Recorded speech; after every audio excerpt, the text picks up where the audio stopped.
Eu te peço que tu fale conosco, Deus. Nos inspiramos na tua palavra para desfrutar de uma nova vida em ti.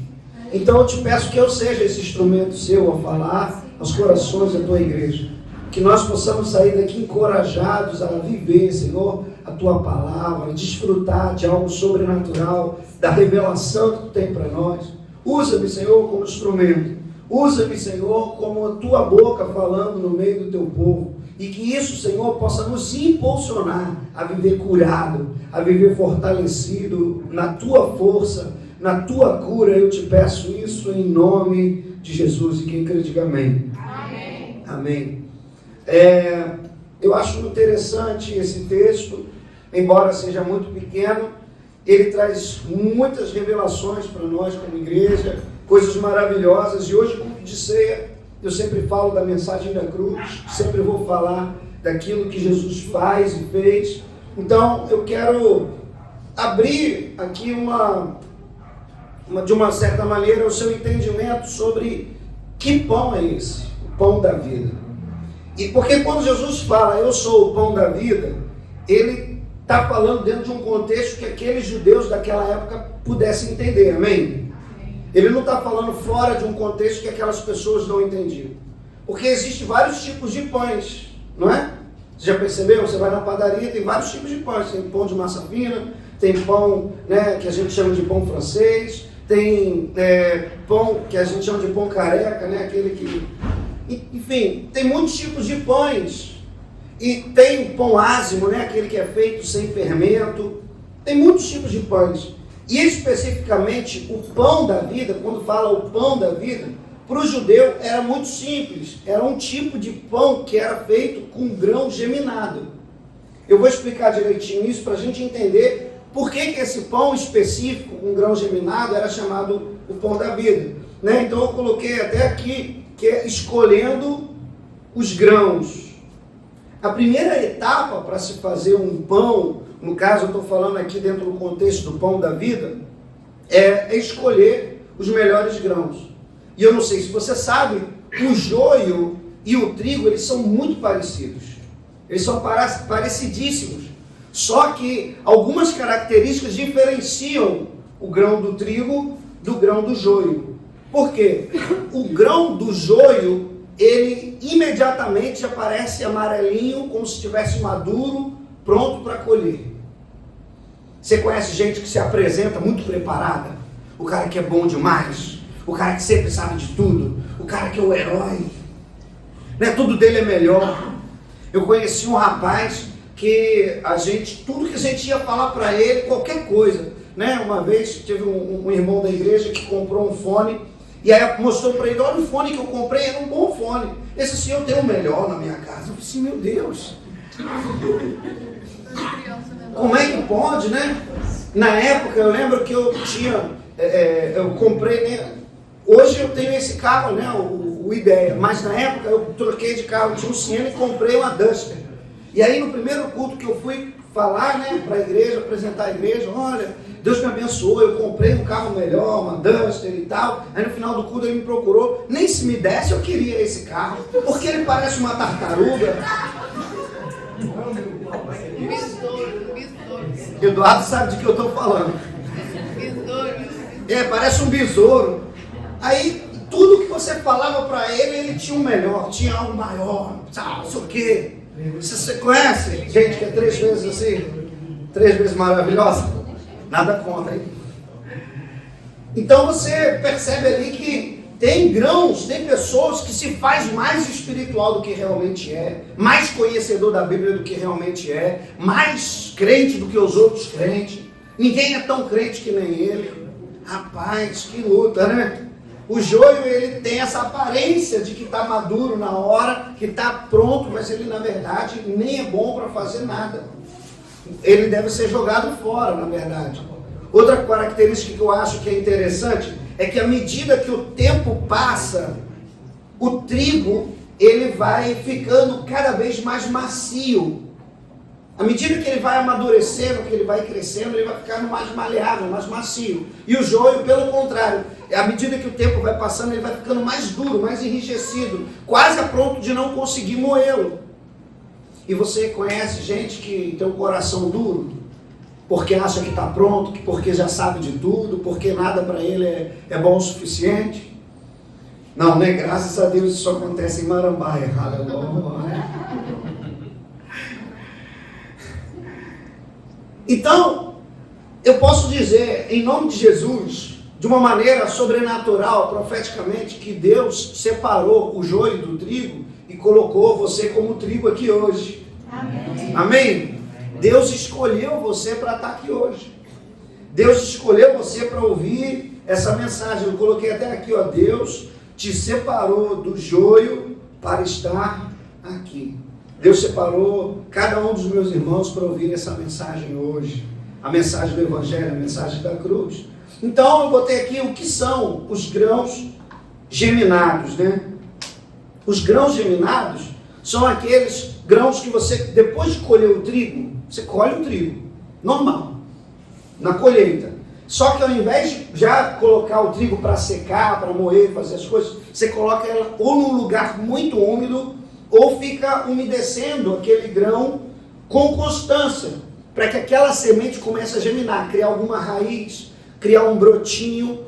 E ele precisa deixar de ser grão para se tornar uma pequena planta, né? A que eu chamo do poder vital, que é a origem da vida. Aquele grãozinho já está pronto para se tornar um novo pé de trigo.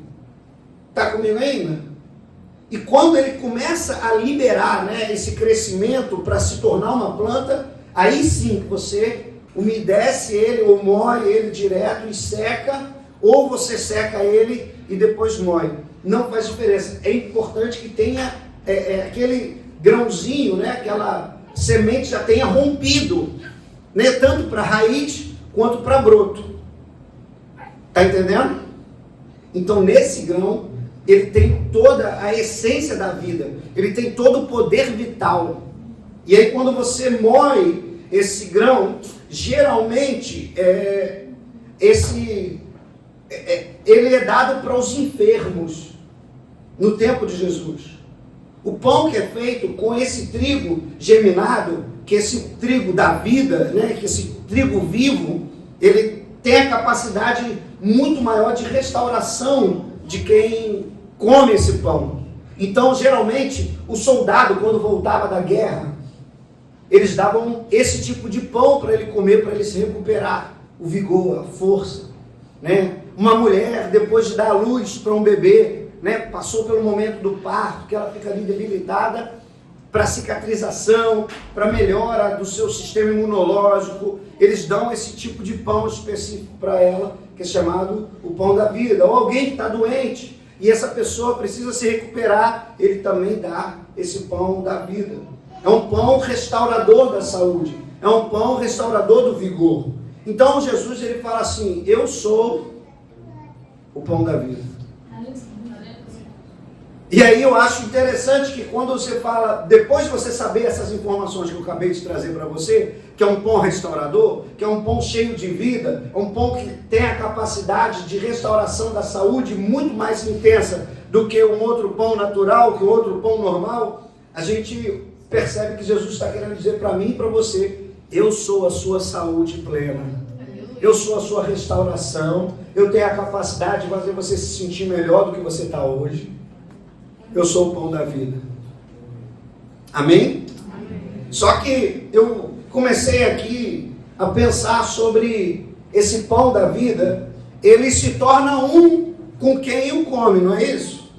Quando você come alguma coisa, essa coisa que você comeu, ela passa a fazer parte do seu organismo. E aí o seu organismo separa o que é vitamina, o que é mineral, o que enfim, carboidrato, proteína, o líquido, e tudo que você ingere passa agora a fazer parte do seu corpo, do seu organismo, não é assim? Então Jesus, aqui nós estamos perto da ceia do Senhor, então a gente vai comer os elementos, e os elementos são o corpo de Cristo e o sangue de Cristo, não é isso? Então, pensando dessa maneira, quando eu participar da ceia, esses elementos se tornam um comigo. Eu sou um com Cristo. de uma maneira sobrenatural que eu não compreendo, agora a gente faz parte do corpo de Cristo. Agora a gente também é pão. Só que, para a gente se tornar pão, a gente precisa passar pelos processos de um pão. Eu pensei dessa maneira porque o primeiro processo é esmagar o trigo. Não é? Eu lembro de uma passagem bíblica que Jesus, ele olha para os discípulos e diz assim, olha, os campos estão prontos, né? Os campos já estão brancos, prontos para a colheita, falando da igreja como o trigo que está para ser colhido, as pessoas perdidas para serem colhidas para o evangelho. Então, que se você tiver liberdade, dá um elogio para esse trigo que está aí do seu lado, olha só, ela já vem na cor do trigo maduro.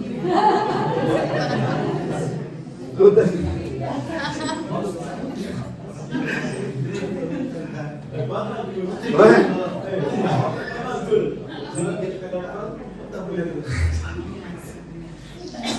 Amém?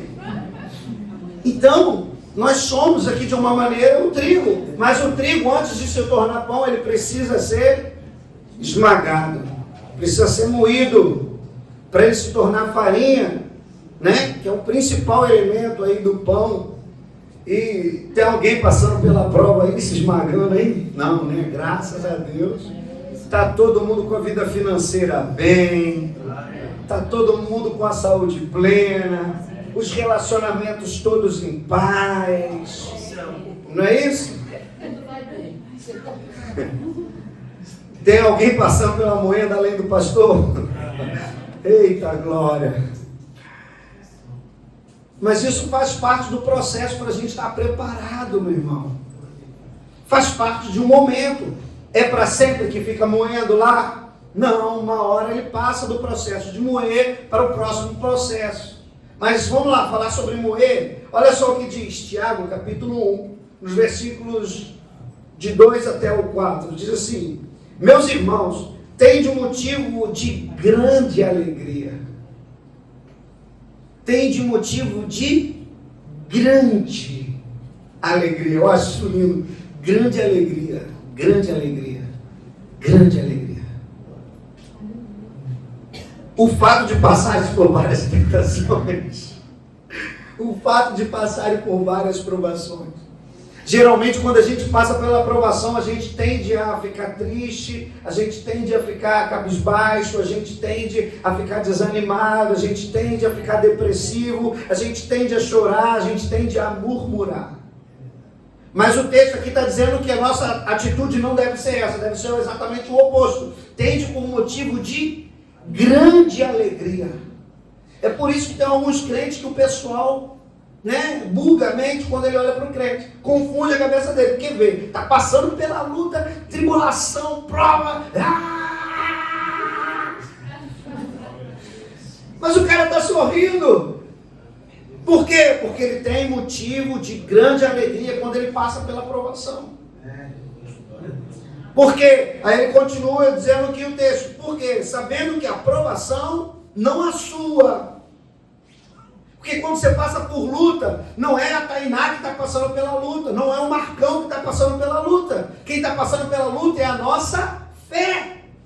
O diabo vai colocar tudo aquilo que ele pode para roubar a sua fé, porque sem fé ninguém pode agradar a Deus. E se você não agrada a Deus, meu irmão, você mora onde? No inferno. Eu acho interessante que aqui ele diz assim, olha, o que está sendo posto em prova não é você, é a sua fé. Porque se você perdeu a sua fé em Deus, você perdeu tudo. Porque toda sorte de bênçãos da parte de Deus, até a salvação a gente recebe pela fé. Eu estou passando por uma luta e essa luta é na minha saúde e eu estou doente, eu estou enfermo, eu recebo a cura pela fé. Quantas vezes Jesus olha para alguém que está enfermo e diz assim, vai, a tua fé te curou. Então não é o poder que tem em você, você é maioral, você é forte, você é o cara, existe uma aura em você. Não, é a sua fé que opera da parte de Deus. Então, a sua fé está sendo colocada em prova. A fé que vocês têm produz perseverança. Você conhece gente que desiste? Não, né? Graças a Deus. Faz a autoescola, desiste. Faz a faculdade, desiste. Entra no emprego novo, desiste. Entra no, sei lá, está entendendo? Curso técnico, desiste. Academia, desiste. Né? No casamento, o cara casa querendo, né? Desiste. Está entendendo? Porque quando você entender que a sua fé está sendo provada, e se você aprovar a sua fé, você persevera, você continua, você dá continuidade. Ele diz assim, ora, a perseverança deve ter ação completa. O que é uma ação completa da perseverança? É não desistir, irmão. Simplesmente. O que é uma perseverança completa? Alguém que não desistiu. Alguém que não parou pelo caminho. Deve ter ação completa. Ele continua. Para que vocês sejam perfeitos e íntegros. Sem que lhes falte nada. E é desafiador a gente pensar dessa maneira. Porque para a gente sempre está faltando alguma coisa. Às vezes falta paciência. Às vezes falta sabedoria. Às vezes falta domínio próprio. Mas a gente só consegue essas coisas quando a gente persevera. Se aparecer um caso muito difícil, você precisa de sabedoria. Se você desistir, você não vai ter a sabedoria. Mas se você perseverar, você vai ser sábio. Se você está precisando de paciência, não desista. Eu lembro sempre quando eu falo dessa frase, eu lembro de uma música ali da Bíblia de Trindade. Não desista, que a vitória Deus vai garantir. Não é não? Então, eu posso afirmar que categoricamente que nas provações Deus quebra a nossa vida e o nosso orgulho para que a gente tenha a capacidade de ser moldado. A gente não consegue se moldar se a gente manter aquela mesma forma de trigo. Por isso que Deus moe a gente. E aí eu deixo de ser o Nelson para ser aquilo que Deus tem planejado para mim. Eu posso não apenas dizer de uma forma genérica de tornar farinha, porque depois que faz a mistura ali, aquela farinha ela é moldada da maneira que quiser. Eu lembro que alguns anos atrás ficou na moda de ter pão decorativo. Aí o pessoal fazia o jacaré. Vocês lembram disso? É um pão, mas aí faziam lá as escamas nas costas dele e faziam um monte de... Você lembra disso? Não? Mas ali não... Eu sou meio antigo. Minha barba branca não...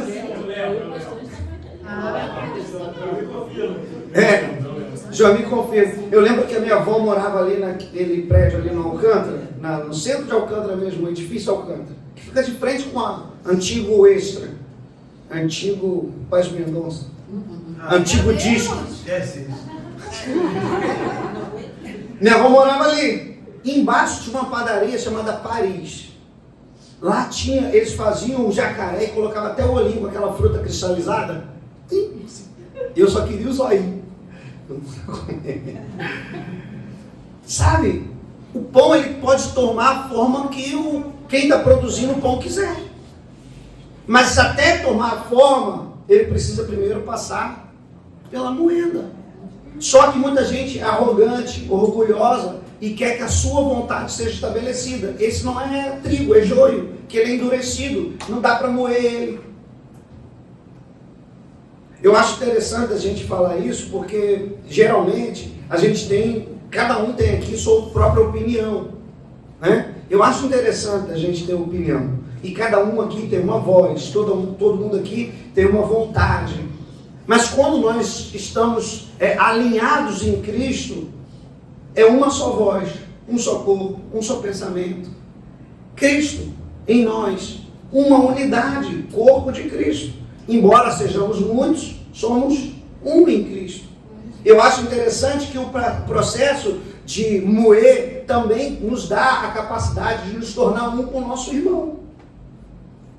Não é? Porque depois que moe o trigo, uma semente se mistura com a outra. E agora não é mais um grão e outro grão. Agora é uma farinha. Pegou ou não pegou? A sua luta não é só sua mais. A sua dor não é mais só sua. A sua dor é minha e a minha dor é sua. Porque somos um agora. Um só corpo, uma só igreja.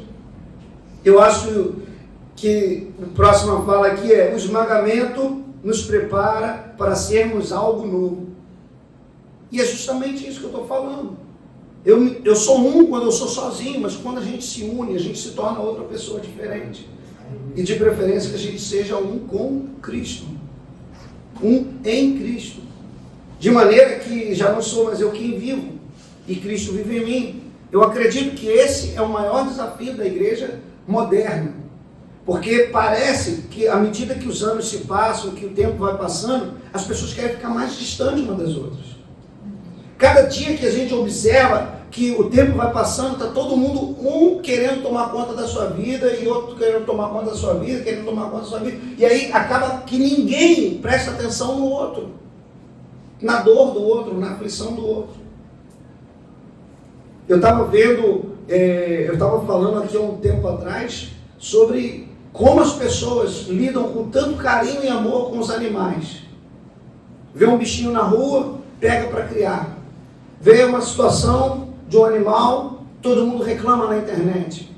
Agora, quando tem um ser humano deitado numa rua, passando frio e fome, ninguém fala nada. Que é o absurdo dessa sociedade que a gente tem vivido nos dias de hoje, onde o cachorro tem mais valor do que o ser humano. E se isso não doer na igreja, não doer no seu e no meu coração, vai doer no coração de quem? Se Deus é amor e nós somos o corpo de Cristo e Cristo é Deus. Só uma reflexão. Então a próxima fase, depois que a gente passa pela moenda e a gente agora começa a compartilhar de Deus uns com os outros, a gente começa a misturar outros ingredientes, né? Coloquei aqui água, fermento, sal, para formar massa. Outros ingredientes são acrescentados. Eu coloquei aqui o fruto do Espírito, né? 5, 22 e 23 de Gálatas. Diz assim: mas o fruto do Espírito é amor, bondade, alegrias, paz, longanimidade, benignidade, bondade, fidelidade, mansidão e domínio próprio. São coisas que naturalmente a gente não tem. Não é? Naturalmente a gente não tem amor. Por quê? Porque o amor é escolha. Amor é decisão. Né? Quando eu vejo aqui, né? Tem muitos casais que têm bebezinho. Glória a Deus, aleluia. Mas você sabe que se a mãe escolher não ter aquele bebê, ela não ama aquele bebê. Pura e simplesmente. Tem muitos casos de pessoas que escolhem não querer. E aí abandona. Joga fora. Dá para os outros criar. É uma escolha. Amor é uma decisão. É uma escolha, não é um sentimento. Porque Deus amou o mundo de tal maneira que Ele escolheu entregar o seu Filho para que a gente fosse salvo. Amor é uma escolha. E amar, quando a gente recebe o amor do tipo de Deus, é uma escolha que nós fazemos em relação àquilo que Deus é para nós. Eu recebi o amor de Deus, agora eu decidi compartilhar ele com outras pessoas. Alegria, paz. E aí eu posso acrescentar de cada um desses elementos aqui, eu pregaria só sobre isso. Não vou falar sobre eles todos. Mas Deus vai acrescentando coisas na nossa vida que a gente mesmo não tem. Eu acho legal aqui que ele diz assim, o mais interessante, ele diz assim, mansidão. Tem gente que por si só ela não é mansa. Por si só ela é agitada. Você conhece gente agitada? Não, né? Graças a Deus. Gente explosiva? Não, né? Graças a Deus. Né? Eu lembro que tinha uma irmã lá em Marambai na igreja que ela falou assim: pastor, eu preciso orar muito a Deus porque eu nem pavio tenho. Tem gente que tem o pavio curto. Eu não tenho nem pavio. Só explode direto. Está entendendo? Mas quando a gente está ali, ó, na moenda, a gente começa a receber esses elementos do sal da terra, né? A gente começa a receber o fermento, a gente começa a acrescentar na nossa vida mansidão. E se você acha que você é agitado e que você é furioso, Deus vai colocar a gente lerda do seu lado.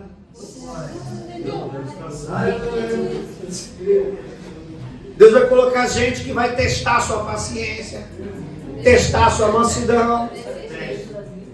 Eu lembro de uma vez que uma pessoa chegou para mim e disse assim: pastor, ora por mim que eu preciso de mais força. Eu falei assim: tem certeza que você quer que eu ore para Deus te dar mais força? Porque você só testa se tem mais força colocando mais peso. Como que eu sei que tem mais força? Quando coloca mais peso, eu sei que eu estou mais forte. Então cuidado com o que você ora, irmão. Senhor, eu preciso de sabedoria. Deus vai te dar um problema mais difícil de resolver ainda, para testar a sua sabedoria.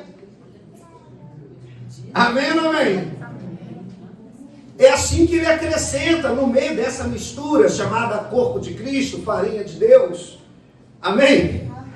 É assim que a gente começa a receber aquilo que Deus tem para nós, para essa massa ficar gostosa, para a vida ficar deliciosa. Então, Deus acrescenta em nós ingredientes que nós naturalmente não teríamos a capacidade de produzir. Eu não sei se você sabe, mas no momento que a massa está descansando para crescer, existem ali bactérias que consomem o açúcar.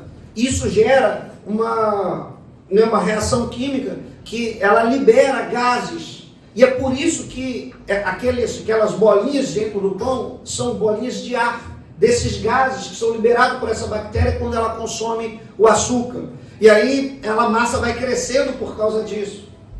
Então talvez você não esteja entendendo por que eu estou falando isso. Eu estou dizendo que às vezes coisas ruins, que são bactérias, geram em nós, que somos massa e corpo de Cristo, um crescimento.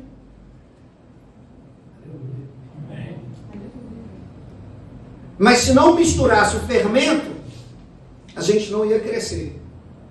Se não tivesse recebendo de Deus essas coisas, a gente não conseguiria, não teria capacidade de produzir esse crescimento, esses gases. Então eu posso dizer para você, categoricamente, o Espírito Santo é incansável em revirar o nosso interior, misturar um com o outro, para que a gente possa estar ali dando liga, para a gente dar, né, aquela elasticidade, para que a gente possa ter a capacidade de crescer, para que a gente tenha a capacidade de ser um em Cristo.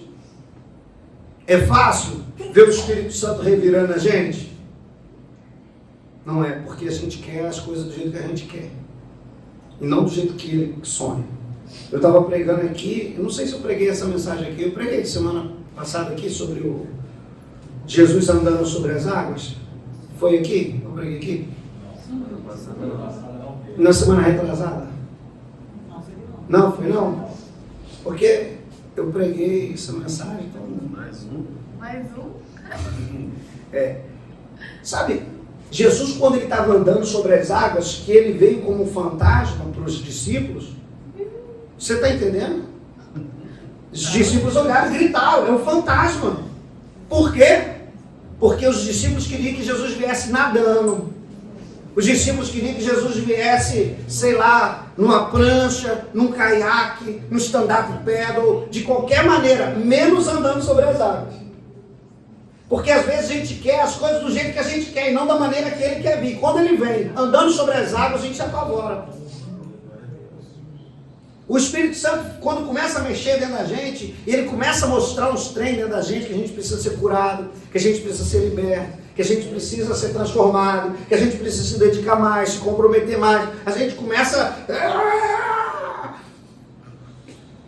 Não, né? Graças a Deus, só eu que entro em crise quando eu percebo que preciso mudar.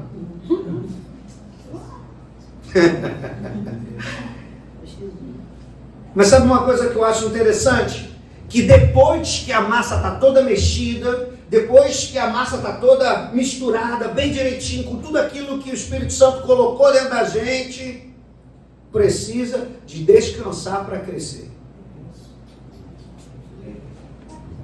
Não tem crescimento da massa se não houver descanso.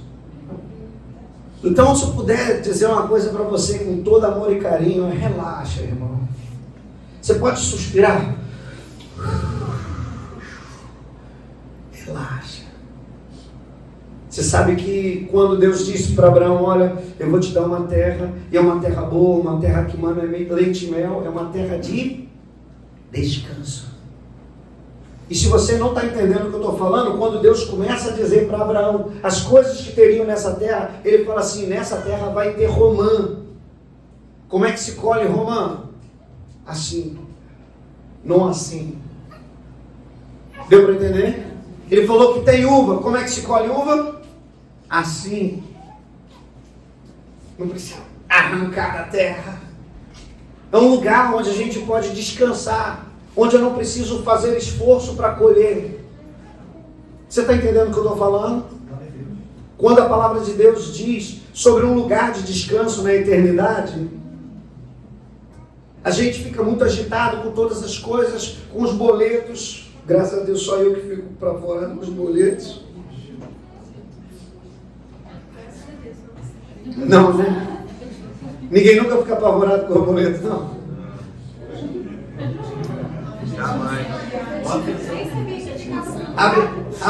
Abre a conta do cartão assim, ó.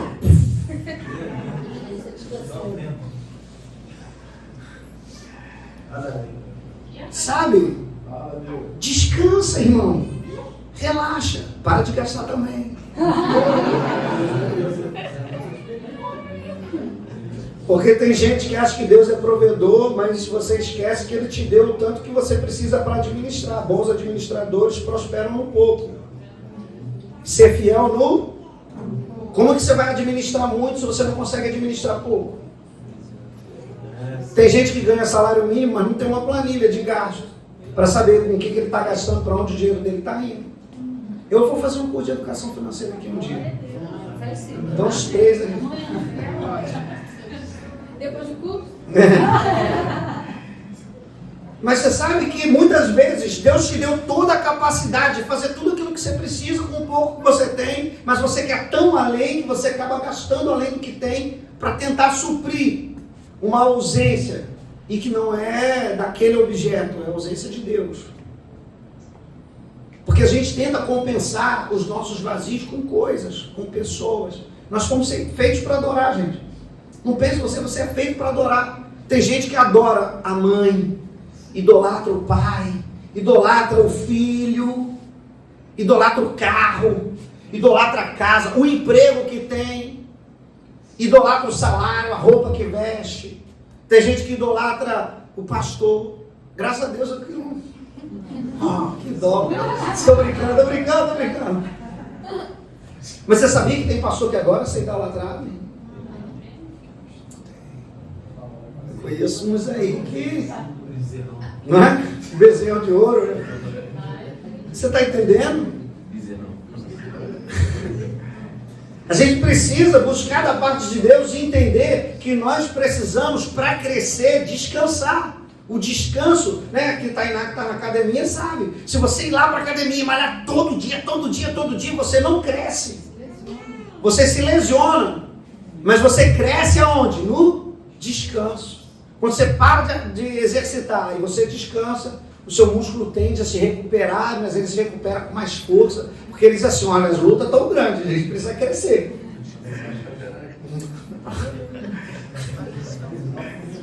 Não é assim? Senhor, está crescendo só aqui, Senhor.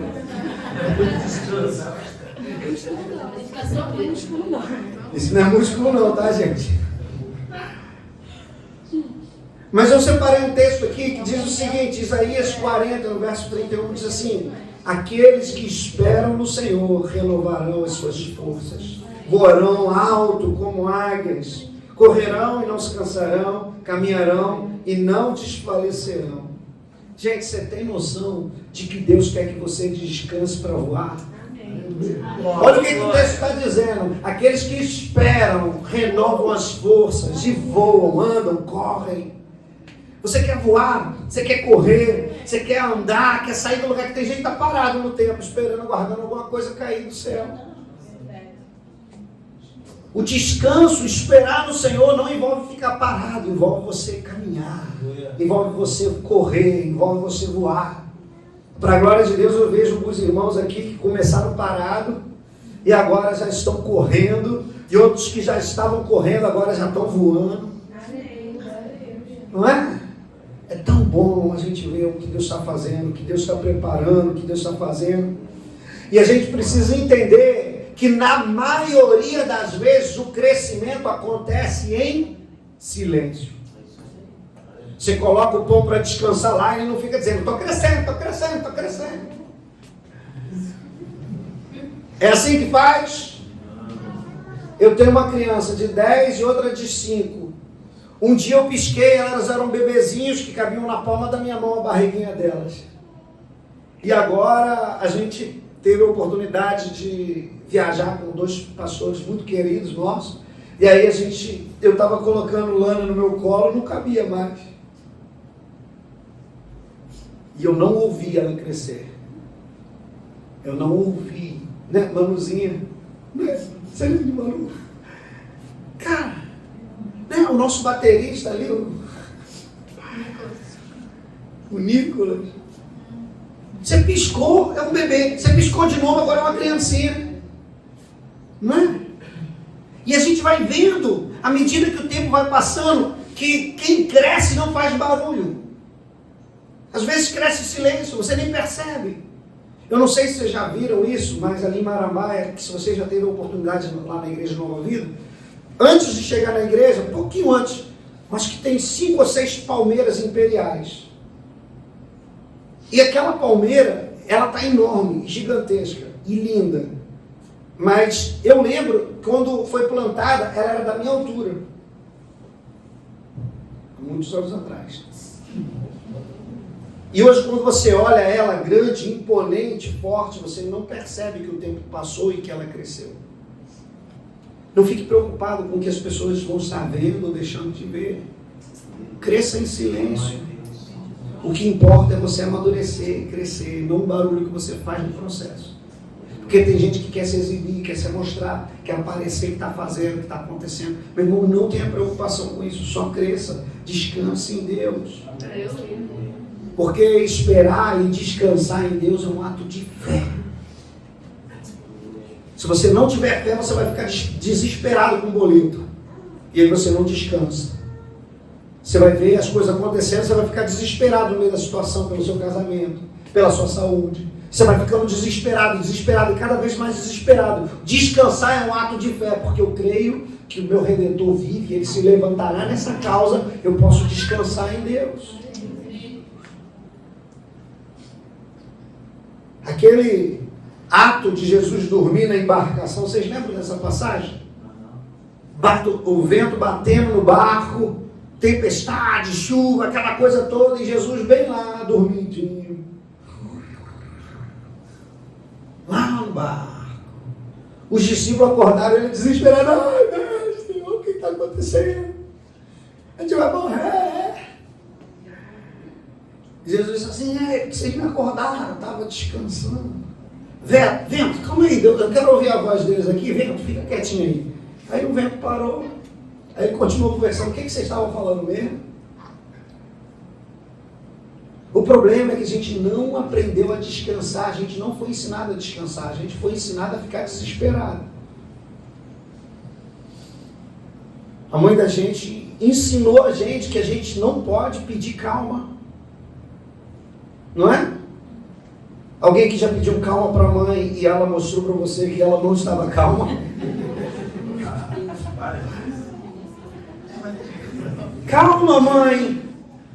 E a Havaiana, calma, é o caramba!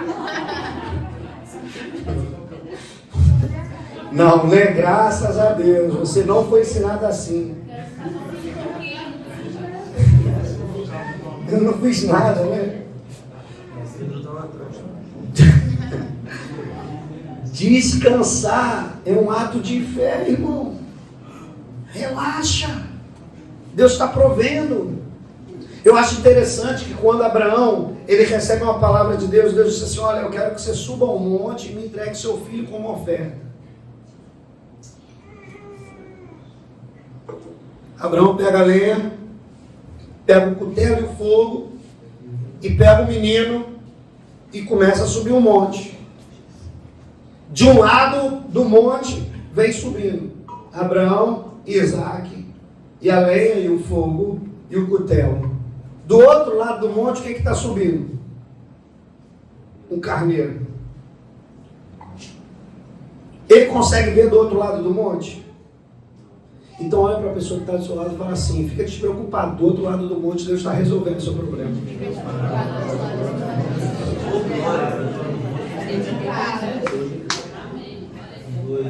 Estamos juntos ainda? Amém. Só não pode ficar parado na pé do monte, né? Tem que subir o monte. E a última etapa que eu preparei aqui para a gente cear já é o forno. O fogo que nos deixa prontos, que nos deixa preparados. Olha só o que diz 1 Pedro, capítulo 1, no versos 6 e 7. Diz assim: nisto vocês exultam, embora no presente, por breve tempo, se necessário, sejam entristecidos, contristados, esmagados, moídos. Se por um breve tempo vocês precisam passar por isso, por essas provações, por essas várias provações, para que, com o objetivo de, uma vez confirmado o valor da fé, percebe que Tiago está dizendo que quem é provado é a nossa fé. Aqui o apóstolo Pedro está dizendo que quando você passar por isso, vai ser confirmada o valor da sua fé. Percebe isso? Que quando Jesus ele olha para Pedro e diz que Pedro tem uma pequena fé quando ele afunda na água, ou com o centurião que ele diz que tem uma grande fé, o valor da fé é testado na hora da prova. E quando passa a prova, você identifica o valor que essa fé tem, se é grande, se é pequena. O valor da sua fé só é medido depois da provação.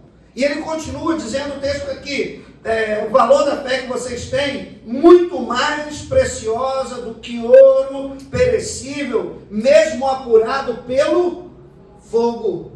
O ouro só consegue ficar pronto para ser utilizado depois que ele passa pelo processo de purificação no fogo, tal qual o pão, que tem a sua massa e ela só passa a estar pronta depois que passa pelo fogo. A massa do pão crua não é própria para consumo, né? E aí ele diz assim: resulte em louvor, glória e honra na revelação de Cristo. Eu não sei se você está entendendo o que eu estou querendo dizer para você, que depois que você passar pela prova do fogo e você estiver pronto, quem vai ser glorificado vai ser Deus. A sua vida vai servir para a glória de Deus. As pessoas vão olhar para você e vão dar glórias a Deus. Glória a Deus pela vida da Laura, que tem sido bênção na minha vida, que tem sido canal de Deus na minha vida. Glória a Deus pela vida da Priscila. Glória a Deus. Aí você pode colocar aqui o seu nome. Eu vou contar até 3 e eu vou dizer o meu nome. Aí você diga o seu, tá bom? 1, 2, 3. Nelson.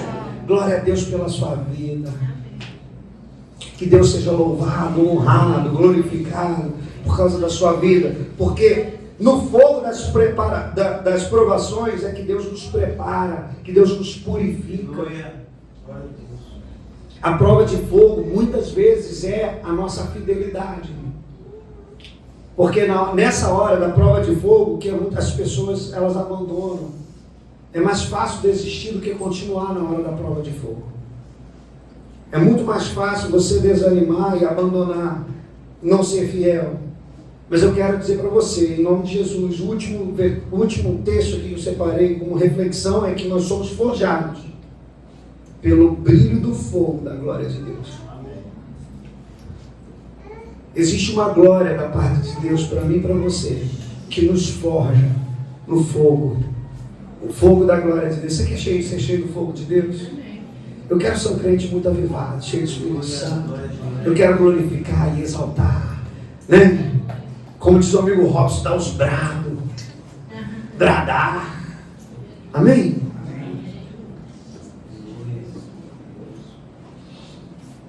E sabe qual é o fim disso? Você me ajuda, meu bem? Só tirar aqui. Você sabe qual é o fim disso? O desfecho dessa mensagem? É que depois que você estiver pronto, nós como igreja, não apenas uma pessoa, mas nós como igreja, como corpo, como pão, o corpo de Cristo, amém? Estaremos prontos para saciar a fome e a sede daqueles que têm fome e sede de Deus. As pessoas que têm fome e sede de Deus vão se aproximar de mim e de você, porque nós somos testados, passados pelo fogo. A glória de Deus vai resplandecer e a nossa vida vai saciar a fome dessas pessoas. Essas pessoas que têm fome e sede de Deus vão procurar mim para receber oração, vai procurar você para receber oração, para receber uma palavra da parte de Deus. Às vezes com choro, às vezes com lágrimas. Muitas vezes nós seremos a resposta da oração dessas pessoas. A resposta do clamor dessas pessoas. Senhor, eu estou precisando disso, assim. O que nós fizemos hoje do quilo do amor. Nós seremos a resposta dos aflitos, dos necessitados. Você crê nisso? Então vamos ficar de pé.